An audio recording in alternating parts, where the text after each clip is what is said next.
오늘의 이야기 안녕하세요. 삶의 지혜와 영적인 성찰을 나누는 시간입니다. 오늘 우리는 성경 속에서 가장 흥미로우면서도 우리 자신을 가장 많이 닮아 있는 한 인물의 이야기를 깊이 들여다보고자 합니다. 바로 요나의 이야기입니다. 혹시 이런 경험 있으신가요? 용서받을 자격이 없다고 생각했던 누군가가 너무나 쉽게 용서받는 모습을 보며 마음 한구석이 불편하고 심지어는 화가 났던 경험 말입니다. 어떻게 저럴 수 있지?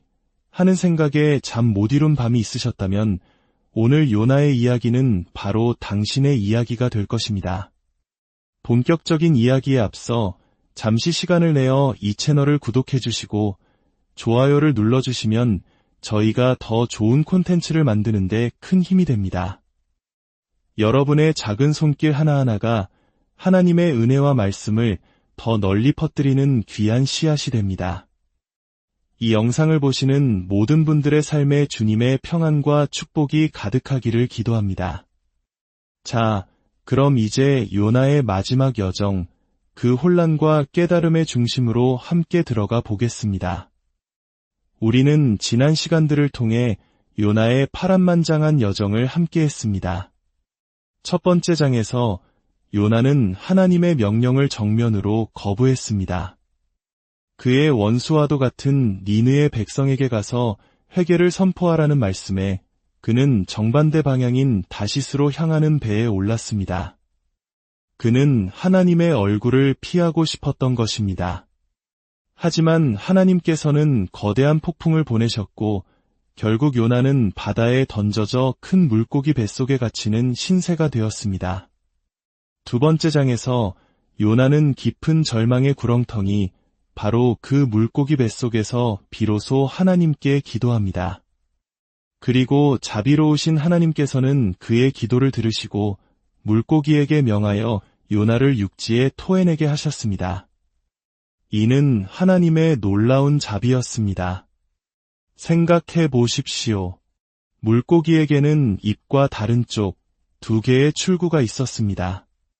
하나님께서는 그를 더럽고 비참한 방식으로 버리실 수도 있었지만 자비를 베푸셔서 온전한 모습으로 다시 땅을 밟게 하셨습니다. 그리고 세 번째 장, 하나님의 말씀이 요나에게 두 번째로 임합니다. 우리 하나님은 두 번째 기회를 주시는 분이십니다. 실패하고 넘어진 우리를 다시 불러주시는 분입니다. 마침내 순종한 요나는 마지못해 니느웨로 가서 심판의 메시지를 외칩니다. 40일이 지나면 니느웨가 무너지리라. 아주 짧고 건조하며 분노에 찬 외침이었습니다. 그런데 놀라운 일이 벌어집니다. 왕부터 가장 비천한 자에 이르기까지 니느웨의 모든 백성이 그의 말을 듣고 즉시 회개하기 시작했습니다. 그들은 굵은 베옷을 입고 제 위에 앉아 금식하며 하나님께 부르짖었습니다. 악한 자들이 진심으로 돌이키는 모습을 보시고 하나님은 어떻게 반응하셨을까요? 성경은 이렇게 기록합니다. 하나님이 그들이 행한 것 곧 그 악한 길에서 돌이켜 떠난 것을 보시고 뜻을 돌이키사 그들에게 내리리라고 말씀하신 재앙을 내리지 아니하시니라. 그들이 회개하자 하나님은 진노를 거두셨습니다. 역사상 가장 잔인하고 사악했던 민족에게조차 하나님은 자비를 베푸셨습니다. 자, 그렇다면 이 놀라운 영적 대부흥을 이끈 선지자 요나는 어떤 반응을 보였을까요? 만약 제가 설교했는데 온 도시가 회개하고 예수님께 돌아온다면 저는 아마 기쁨의 눈물을 흘리며 춤이라도 췄을 겁니다. 하지만 요나는 달랐습니다. 그는 기뻐하지 않았습니다. 예배하지도 않았습니다. 오히려 그는 극도로 분노했습니다. 요나서 4장 1절은 이렇게 말합니다. 요나가 매우 싫어하고 성내며, 여기서 성내며라는 히브리어 원어는 단순히 화가 났다는 뜻을 넘어 속에서부터 불이 붙는 듯한 격렬한 분노, 모든 것을 불태워버릴 듯한 진노를 의미합니다. 그는 왜 이렇게까지 화가 났을까요? 그는 하나님께 이렇게 기도합니다. 여호와여, 내가 고국에 있을 때에 이러하겠다고 말씀하지 아니하였나이까? 그래서 내가 빨리 다시스로 도망하였사오니 주께서는 은혜로우시며 자비로우시며 노하기를 더디하시며 이내가 크시사 뜻을 돌이셔 재앙을 내리지 아니하시는 하나님인 주를 내가 알았음이니이다. 놀랍지 않습니까? 요나는 지금 하나님의 가장 아름다운 성품을 가지고 불평하고 있습니다. 그는 하나님의 은혜와 자비가 자신에게 임할 때는 기뻐했지만 그가 증오하는 원수, 니느의 사람들에게 임하는 것은 견딜 수가 없었던 것입니다. 그의 분노는 극에 달해 이렇게 외칩니다. 여호와여, 원하건대 이제 내 생명을 거두어 가소서. 사는 것보다 죽는 것이 내게 나음이니이다. 우리는 쉽게 요나를 비난할 수 있습니다. 어떻게 선지자라는 사람이 저렇게 속이 좁을까 하고 말입니다. 하지만 그의 입장이 되어 잠시 생각해 볼 필요가 있습니다.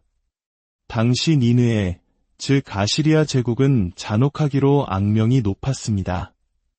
그들은 정복한 도시의 여자들을 겁탈하고 아이들을 살해했으며 남자들을 산채로 가죽을 벗기는 등 상상할 수 없는 고문을 자행했습니다.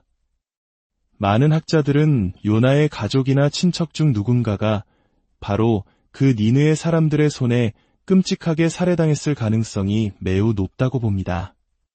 요나에게 니느에는 단순한 이방 민족이 아니라 가족의 원수였던 것입니다. 그럼에도 불구하고 요나는 결국 하나님의 뜻에 순종했습니다. 하지만 그의 마음은 하나님의 마음과 달랐습니다.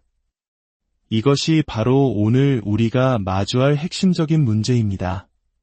우리는 하나님의 뜻을 행하면서도 정작 하나님의 마음은 품지 않을 수 있다는 것입니다.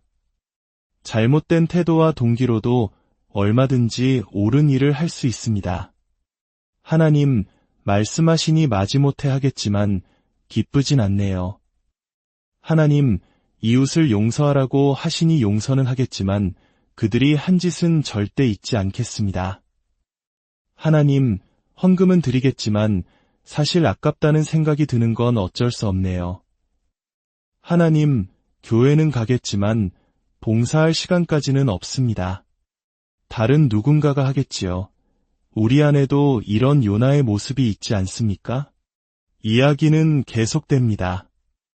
요나는 성동 쪽으로 나가서 초막을 짓고 그늘 아래 앉았습니다. 그는 혹시라도 하나님이 마음을 바꿔 니느웨를 멸망시키지 않을까 그 결말을 끝까지 지켜보고 싶었던 것입니다. 성경에서 동쪽이라는 방향은 종종 상징적인 의미를 가집니다. 아담이 죄를 짓고 에덴 동산에서 쫓겨나간 곳도 동쪽이었고 카인이 하나님 앞을 떠나 거주한 곳도 에덴의 동쪽이었습니다. 롯이 아브라함을 떠나 소돔을 향해 간 방향도 동쪽이었습니다. 동쪽으로 간다는 것은 종종 하나님의 임재와 뜻으로부터 멀어져 추방과 속박의 길로 들어서는 것을 의미했습니다. 요나는 하나님의 뜻을 행한 직후 다시 하나님께 등을 돌려 동쪽으로 가버린 것입니다. 이는 우리에게도 시사하는 바가 큽니다. 입술로는 주님을 고백하면서도 삶으로는 주님께 등을 돌린 채 살아갈 수 있다는 것입니다. 예수님을 구원자로는 원하지만 내 삶의 주인으로는 모시지 않으려는 모습입니다. 만약 당신의 삶이 그렇다면 좋은 소식이 있습니다.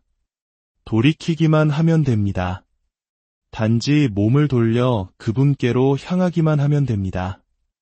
왜냐하면 우리 하나님은 은혜롭고 자비로우시며 노하기를 더디하시고 사랑이 풍성하신 분이기 때문입니다. 이제 하나님은 토라져 있는 요나에게 특별한 실물 교육을 시작하십니다.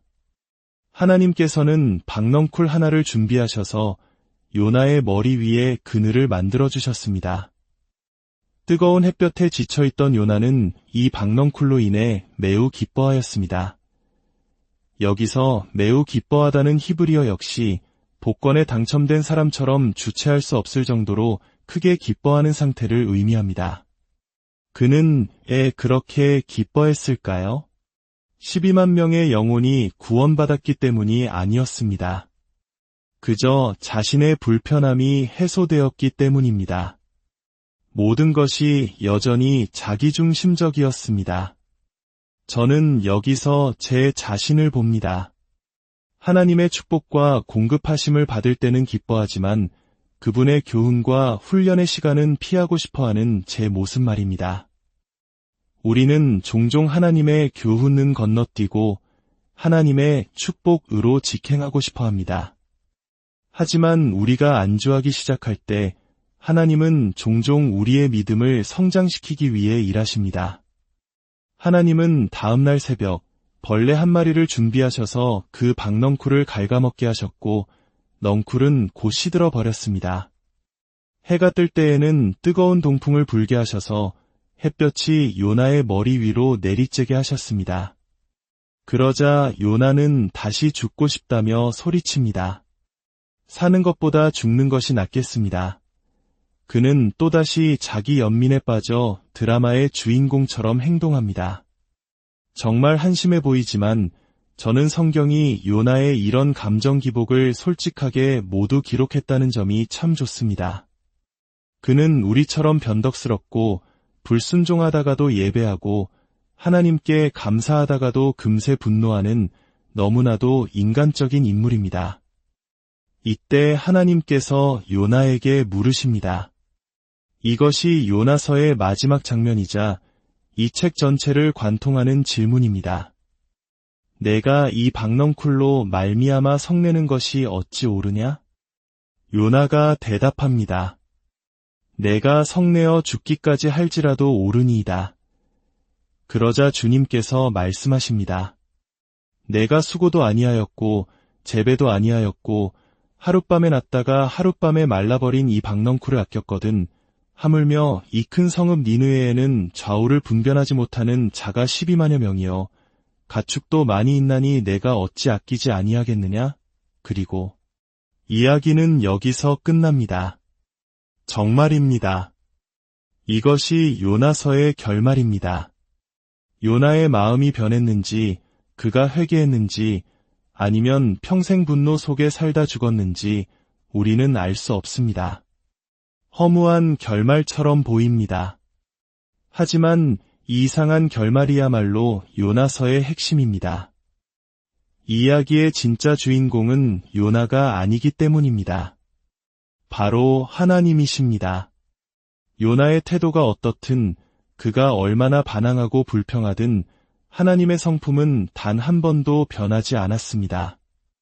우리 하나님은 언제나 은혜로우시고 자비로우시며 노하기를 더디하시고 사랑이 풍성하신 분입니다. 우리의 연약함과 변덕스러움이 결코 하나님의 신실하심을 바꿀 수 없습니다. 요나서는 결국 우리를 예수님께로 인도합니다. 예수님 자신도 요나의 표적에 대해 말씀하시며 자신이 요나보다 더 큰 자라고 선언하셨습니다. 요나는 하나님의 낯을 피해 도망쳤지만 예수님은 아버지의 뜻에 온전히 순종하셨습니다. 요나는 죄인들을 향한 분노를 참지 못했지만 예수님은 죄인들을 위해 식탁에 앉으시고 그들을 사랑하셨으며 마침내 그들을 위해 십자가에서 죽으셨습니다. 왜냐하면 예수님은 바로 그 하나님의 마음, 은혜와 자비와 사랑이 풍성한 마음을 완벽하게 품고 계셨기 때문입니다. 어쩌면 오늘 이 자리에 요나와 같은 마음으로 앉아 계신 분이 있을지 모릅니다. 때로는 하나님과 가깝다가도 때로는 그분을 무시하며 살아갑니다. 예배의 감격에 젖었다가도 금세 세상의 염려에 빠져듭니다. 때로는 기쁘고 때로는 슬프고 때로는 두렵고 외롭습니다. 삶을 살아갈 희망조차 잃어버렸다고 느끼는 분도 있을지 모릅니다. 그런 당신에게 하늘로부터 들려오는 음성을 전하고 싶습니다. 당신은 결코 혼자가 아닙니다. 우리 하나님은 결코 당신을 떠나지도 버리지도 않으십니다. 절망 속에서도 하나님과 함께라면 결코 희망이 없는 것이 아닙니다. 하나님의 말씀이 요나에게 두 번째로 임했던 것을 기억하십시오. 우리 하나님은 두 번째, 세 번째, 수백 번째 기회를 주시는 분입니다. 그분은 우리를 부르실 뿐만 아니라 우리가 넘어져 있을 때 다시 불러주시는 분입니다. 오늘 하나님께서는 당신에게 또 다른 기회를 주고 계십니다.